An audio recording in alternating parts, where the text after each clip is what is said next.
In the realm of metaphysics, an accidental property is any element of an object that does not define the essential identity of the object. Aristotle, the epitome of a concrete thinker, famously used a chair as an example of accidental properties.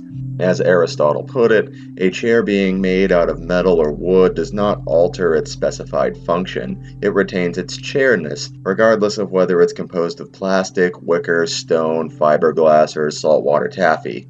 Plato, a far more abstract thinker, used a chair to argue that the physical world is far less real than the conceptual framework that humans use to define it. If you ask someone to describe a chair, the first thing that they're likely to respond with is something that you sit on. And while that's true of a chair, it's equally true of a couch, a stool, a desk, a tree stump, or a person that one is engaging in kinky roleplay with. By many standards, most objects that one can sit on don't necessarily qualify as a chair. With that in mind, the proper way to define what constitutes a chair becomes a far more thorny and subjective issue. To further complicate things, Plato added that the idea of the chair had to exist in a person's mind before there were any chairs in the world. He believed that the mental image of the chair is much more pure than any of the faulty, impermanent imitations of the mental idea of a chair that exist in physical reality. Furthermore, Plato speculated that all the world's chairs, regardless of diversity of form, must share the same essential qualities that define what a chair is. Naturally, the chair in this scenario serves as an example of how Plato's theory of forms applies to all that we see, sense, hear, feel, touch, and taste. Philosophers have spent thousands of years questioning, contradicting, and expanding upon these arguments, and if that sounds like a frustrating and masturbatory hobby that only nerds could get into, you're going to love the debate over what qualifies as the first graphic novel.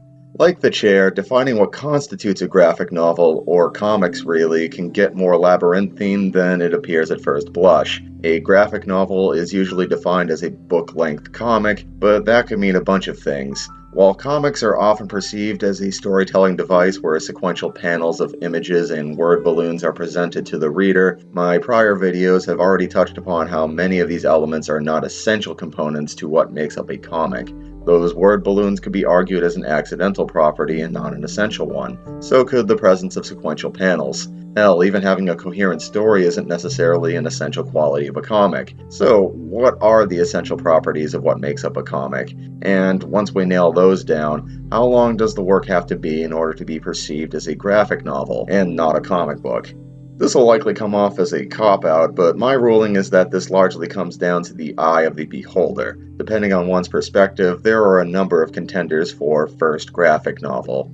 The oldest known candidate is Rudolf Topfer's satirical proto-comic The Adventures of Mr. Obadiah Oldbuck, first published as a newspaper supplement in Switzerland in 1837. The success of later printings in London, Paris, and New York led to an explosion of newspaper comic strips in the late 19th century, most notably Richard Outcault's The Yellow Kid. Printed collections of previously published comics have existed since the first newspaper comics. The most successful line in the early days were the Big Little books, which presented stories about Dick Tracy, Alley Oop, Lil Abner, Popeye, Blondie, and many others. North American comic book publishers didn't regularly repackage their older stuff until Watchmen, The Dark Knight Returns, and Sandman demonstrated that such material could have a shelf life much longer than a month or two. Of course, European and Asian markets had been issuing album collections of previously serialized comics for years before that point. Some, however, argue that an essential component of graphic novels is that they're made up of new material that was crafted specifically for the format. While I personally consider that point debatable at best, a solid contender within those parameters is Franz Mazaril's 1919 novel Passionate Journey, a pantomime story told entirely through woodcut illustrations. American artist Lynd Ward also produced a series of wordless novels with woodcuts, beginning with 1929's God's Man. Cartoonist Milt Gross threw his hat in the ring with 1930's He'd Done Her Wrong, a spoof of the wordless picture novels drawn with irreverent aplomb. No discussion of early graphic novels would be complete without touching upon pictofiction, an experimental hybrid of prose writing and comics that EC tried in magazine format to little success in the mid-1950s. Gil Kane and Archie Goodwin attempted to revive the format with a 40-page spy thriller His Name is Savage in 1968, and then again with the novel-length sword and sorcery feature Black Mark in 1971, both to disappointing sales. A 1974 collection of Jack Katz's independent series, The First Kingdom, was arguably the first work to be described as a graphic novel, at least on its cover blurb. Pioneering graphic novels, including Jim Steranko's Chandler Red Tide, Richard Corbin's Bloodstar, and Don McGregor and Paul Gulacy's Saber, also saw print throughout the mid to late 1970s. Will Eisner's A Contract with God, which first saw print a month after Saber's debut in 1978, is frequently cited as the first graphic novel. While it'd be difficult to find a scenario where that's true, A Contract with God is the first graphic novel to achieve strong sales and a good critical reputation outside of comics fandom. Caught up among all these candidates is the subject of this episode. It rhymes with lust. I'll be diving into how this unassuming little paperback, marketed as a picture novel with its 1950 publication, fits into both the history of comics and the popular culture of its time. But first, a promotional message.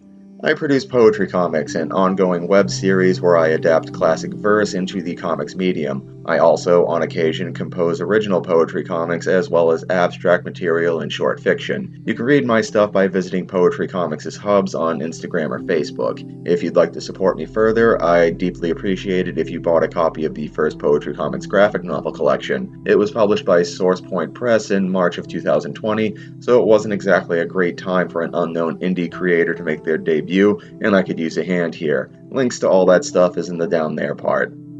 It Rhymes with Lust was conceived by writers Arnold Drake and Leslie Waller. Drake later claimed to have come up with the picture novel term in college in 1949, thinking that there'd be an adult audience for longer, more sophisticated comic books that echoed the popular films of the moment.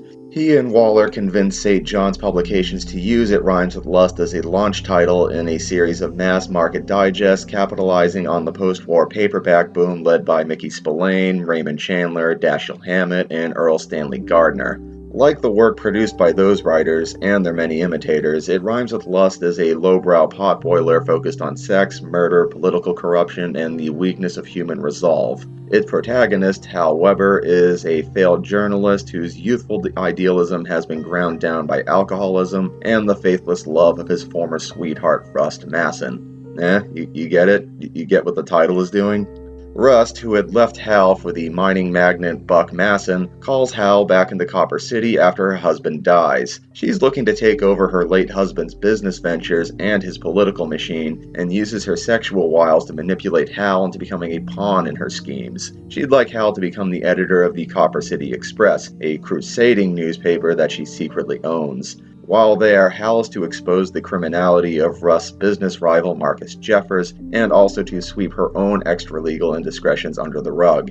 Hal is conflicted about this from the onset, especially when Rust's beautiful stepdaughter Audrey begins motivating him to do the right thing. Things get uglier when Monk, a petty thug in Rust's employ, takes things in a far more violent direction. It Rhymes with Lust features breakdowns by Matt Baker and finishes by Ray Osrin, both of whom illustrated many of St. John's romance comics. One of the first black artists to have lasting success in the comic book industry, Baker first entered the field through Will Eisner and Jerry Iger's studio, whose policy on making their artists anonymous allowed Baker to sidestep racism in magazine hiring practices. Baker is among the most prominent figures in the idiom of good girl art, a term for comics illustrations that reflected the cheeky pinup art popularized by Gil Elfgren, Charles Dana Gibson, Alberto Vargas, Howard Chandler Christie, and models such as Betty Page, Josephine Baker, Betty Grable, and Fernand Barry. Baker drew a number of sexy, assertive adventure heroines throughout his career, but he's best remembered for his bondage-filled work on Phantom Lady. His cover for Phantom Lady number 17 was used by anti-comics muckraker Dr. Frederick Wortham in his 1954 treatise Seduction of the Innocent. Wortham insisted that degenerate illustrations such as those found in Phantom Lady would lead impressionable young minds down a path of carnal perversion. While It Rhymes with Lust is far from a groundbreaking work in terms of its plot construction, its decision to appeal to the common taste of the day is a revealing look at American sentiment in the years immediately following World War II. Hal's righteous acts against the common graft and machine politics of Copper City was a common motif in fiction ever since debates over the spoil system in American government spilled over into public discourse in the late 1860s. Much of the commentary found in It Rhymes with Lust feels awfully quaint by modern standards, particularly the segments where exposing the corruption of police and government officials immediately leads to their downfall.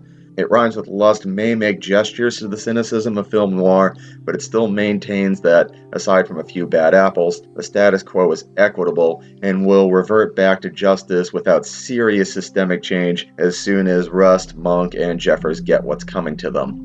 Rust, in particular, is a pretty archetypical example of the femme fatale, a stock character who ensnares their lovers into the palm of their hands and then pushes them to dangerous or compromising situations. Femme fatales were standard fixtures in the 1930s pulp novels that It Rhymes with Lust clearly evolved from, and they reflect the sexual repression, social conformity, and patriarchal power structures of the society that produced them. Sure, a female in 1950 lived under the carefully cultivated dominance of her father or husband, educational and employment opportunities were severely limited, legal protections didn't extend far beyond voting rights, spousal rape wasn't even acknowledged by the courts, and a woman could be committed to a psychiatric facility without her consent so long as the man in her life gave the nod. Still, even with all of that control in place, a cishet man still experienced sexual attraction to women that, in some ways, felt beyond his conscious influence. This can make certain men feel helpless, and in many instances, this can lead them to resent and objectify the women that they are fixated upon.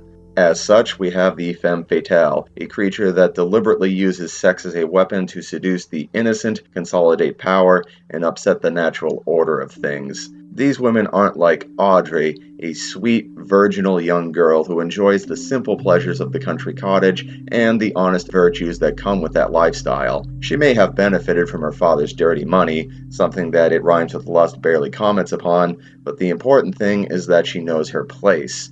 St. John's followed up It Rhymes with Lust with The Case of the Winking Buddha, a mystery story written by pulp writer Manning Lee Stokes and illustrated by Charles Robb. The sales for both It Rhymes with Lust and The Winking Buddha were lousy, so the line folded shortly thereafter. In 2006, the Comics Journal reprinted It Rhymes with Lust in its entirety for its 30th anniversary issue. The following year, Dark Horse put out a softcover reproduction of the book's original digest format, with a new afterword by Drake.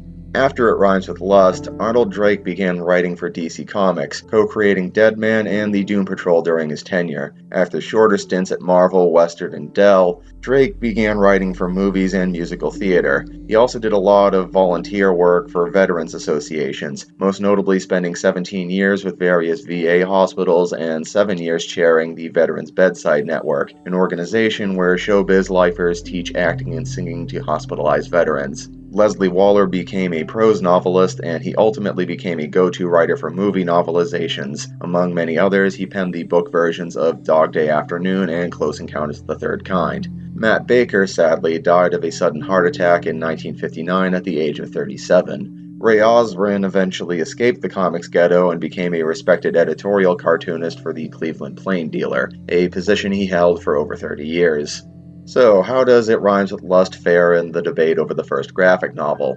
Unsurprisingly, Drake makes a case that it qualifies as such in his 2007 afterword. Drake positions that the word balloon is an essential property of graphic novels. The wordless novels I mentioned in the intro do not have spoken dialogue at all, and, discounting collections of previously published comic strips, one could possibly argue that It Rhymes with Lust is the first picture novel to have word balloons. Of course, that dog can only hunt if you discount speech scrolls, which is when illustrations would depict dialogue with stylized bands, flags, or sheets of paper. That was the standard method for juxtaposing dialogue and imagery until the word balloon came along.